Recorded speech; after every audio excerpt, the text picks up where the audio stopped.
Hi. English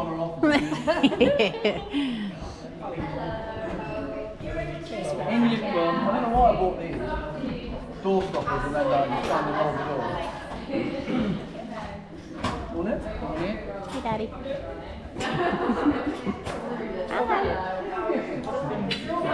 It's been copying. Foam rolling for the first one. Wow, so maybe I'm not serious. I was just saying you actually run on the grass. All right, up and down.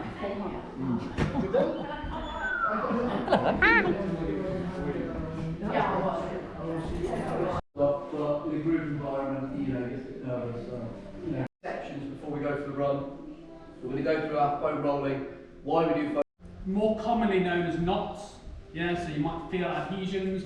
A lot of trigger points aren't palpable. A muscle like Play-Doh, it'll warm up relatively quickly. It will have the ability to contract because it doesn't have muscle fibers in.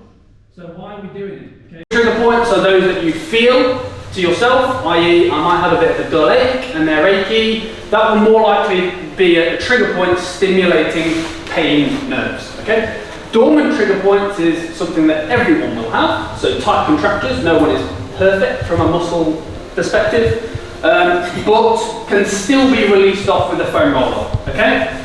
Now trigger points, just to go a little bit deeper, you've got tens of thousands of muscle fibers, okay? And trigger points, if you zoom into a muscle, they don't work that well, okay? So they inhibit our performance.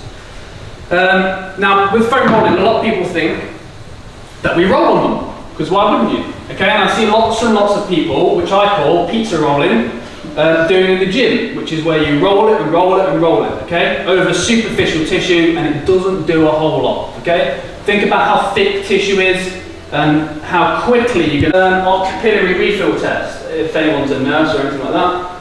But if we, I don't know, you might have done this if you've had your blood's taken or anything like that, or your blood pressure taken, they squeeze your fingertip and it goes white, and then if you take it off, you get lots of blood come back. It's exactly the same principle, okay? Those trigger points.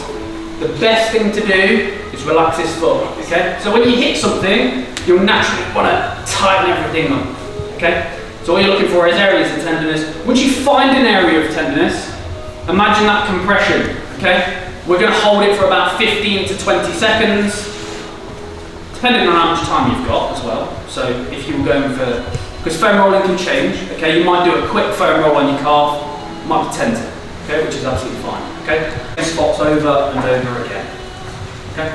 Are you okay? You crying? I'm so hot. I'm hot because it hurts. And she's still going. Yeah, you've got to. This is the problem, isn't it? So upper, typical for a calf, upper outside quadrant will probably be one of the worst, okay? So your outside gastroc head, okay? So that's probably quite nice. We have a gastroc. I won't go into too much technical, but we've got a gastroc, which is the most superficial, and we've also got soleus, which is deeper, okay? Often, the gastroc will be the upper half, and the soleus will be the lower half, okay? I would typically foam roll the lower half first, because if you end up doing this, one, I think it's pointless, because we're back to pizza rolling, okay? But it's also a large, and you'll see the same when I do hamstrings and quads. Necessarily blame people, because if you don't know, you don't know, but is this thing, okay?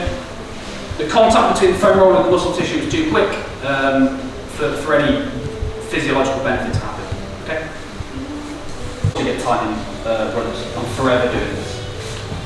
So what I want you to do is, pick a side, one that you feel that your hip is the tightest, and what we're going to do, instead of sitting in the middle of the foam roller, we're going to park your bum so that one bum cheek's off and one bum cheek's on.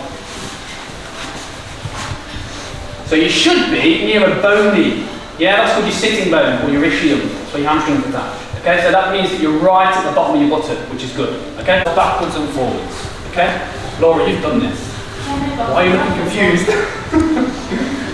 Arms behind the foam roller. Yeah. Okay. You can see a couple of people nudging already, which is good. Right, so from there, that's not it. So we've got a couple of levels for glutes because they're quite tender, so you can start it from this position. So just scan the muscle, And you might or may not find anything. And I don't care if you find anything. Now, just remember, the glutes is a 3D muscle, okay? So it's not like the quads, you can access most of it from the front. What we're going to do is it wraps around the side. So we're going to drop down onto the forearm of the same side of the hip that you're on. So if you're on your right hip, drop down onto your right forearm. Got pelvis. That's it. Keep those feet on the floor. If we look at our pelvis, we can now start to roll onto our side, and you can start to access the side. Okay? If you can't feel anything, do not worry. This is only level 2. And if you can feel it on level 2, you may not want to do the rest. Okay? It depends on how tight you are. Okay? If you're watching me, like I kind of flick between the two.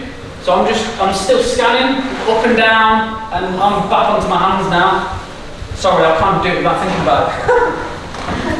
Okay, next one. Slide, foam rolling leg. You might want to come back off your forearm. I'm just watching bits.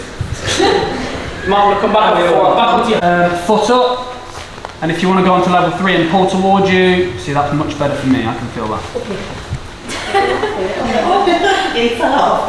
Does require a bit of balance.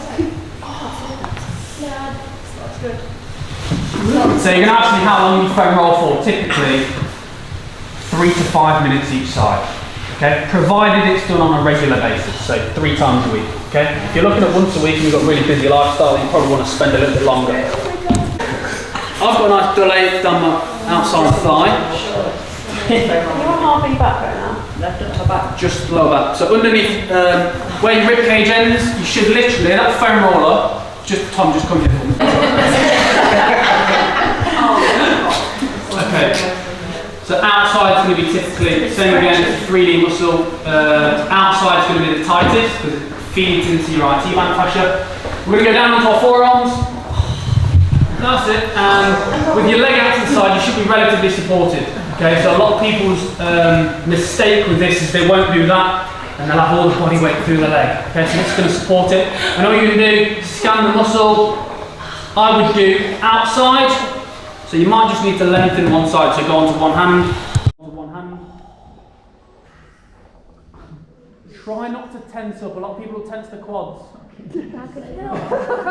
So I'm just going to turn around just so that people can see my back leg. When you're foam rolling, if you've got your quad contract, you'll end up like this. Okay? Mechanism. So basically your brain's like, I do not like this. My brain's clever. Okay? So relax as much as you can. Smile, Pat. Remember that, relax. I'm not Get up on the foam roller.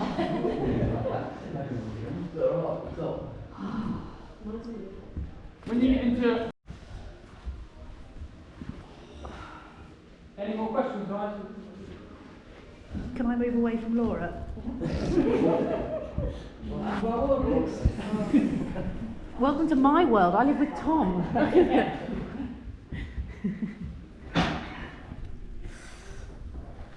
You having a nice time? No. So this is. Maybe like with the block. So if you watch me, I can't get my knee to the floor, so there is a space underneath there. But basically what we're doing is come out like Holly, because that's If you can. and then use your markers, you can come out of it. Good, and then back in, so knee over toes, drop hips. So the idea is to come out, then back in. Good, nice. My knee's about a foot off the floor. No, you love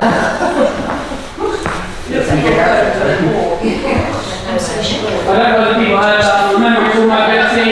You don't always feel stretches with mobility. So there'll be a really, really typical one in a minute that Tom's going to do for hip, or Holly's going to do for hip rotation. And you won't feel a stretch, but it's a case of the joints going through the movement.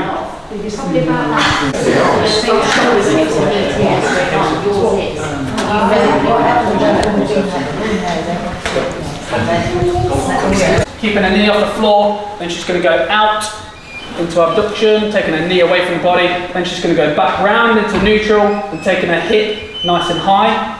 That's it, up here. Good, and then back forward. Okay? So she's kind of got this circular motion. It can be nice and fluid. Good, in, out, up, in, out, up. Again, you won't feel a stretch with this. It's just getting that ball.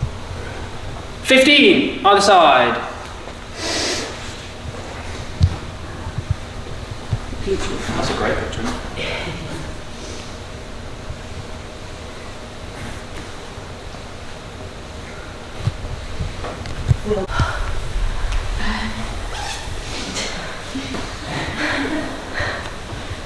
Runs on a different day, yeah?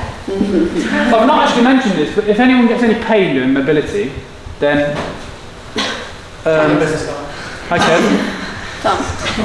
Variability between 15 and 20 is depending on yourself. You might feel like you need to do more, okay? But that's what I would recommend. So you might do 20 repetitions. I'd do 20 repetitions on all my hip ones. It will just access a different part of the hip capsule. But this does exactly the same thing. And certainly better than time consuming. The time is in. So all of that fascia is fine. Good. It feels like it's not, doesn't it? Yeah, that's what I'm worried about. Doesn't bad folks in? You got bad foot? You got bad back? Yeah. Got you go. You know I've got it bad. Anyone else need any? Bend that knee. Yeah. And try that knee. What are you going to do? I was doing this there.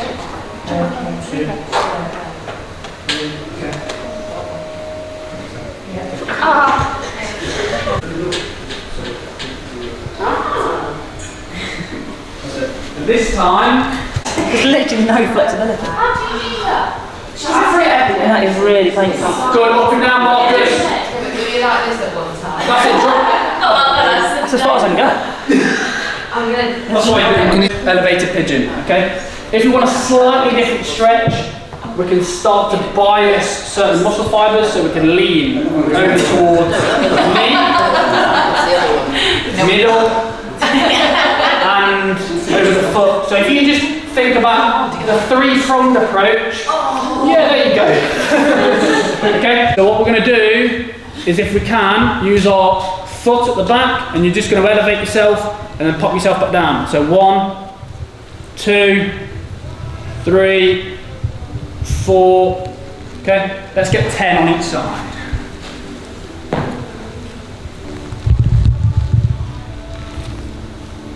Is it hurting you? Oh, has it got you? Now, depending on people's like injury history, people with things like maybe like arthritis or early onset of arthritis, where you might feel like you've got a bit of a jointy block at the front, so you might get a pinch.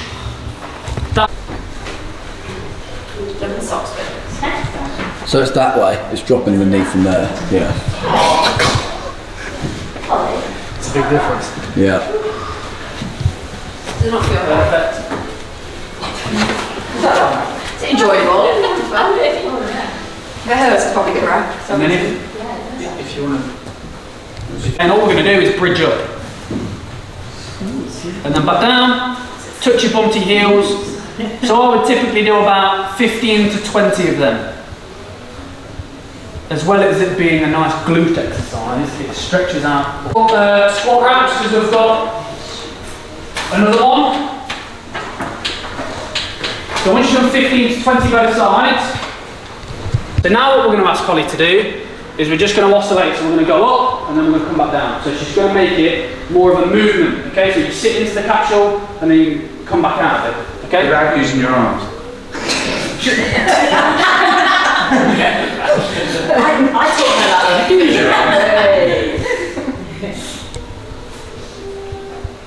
Make sense? What we got? I reckon. Yeah. 3, 10 each side. Okay?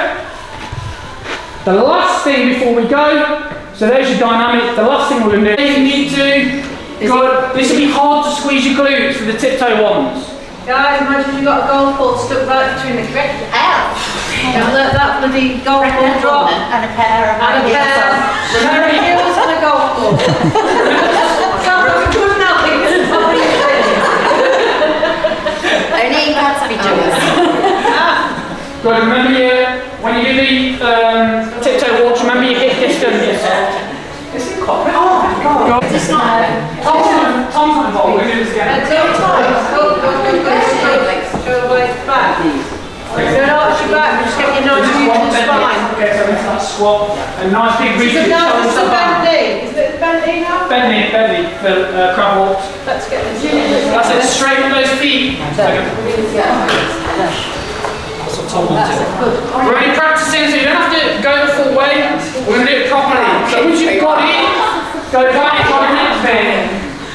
You might want to do half reps of the donkey kick.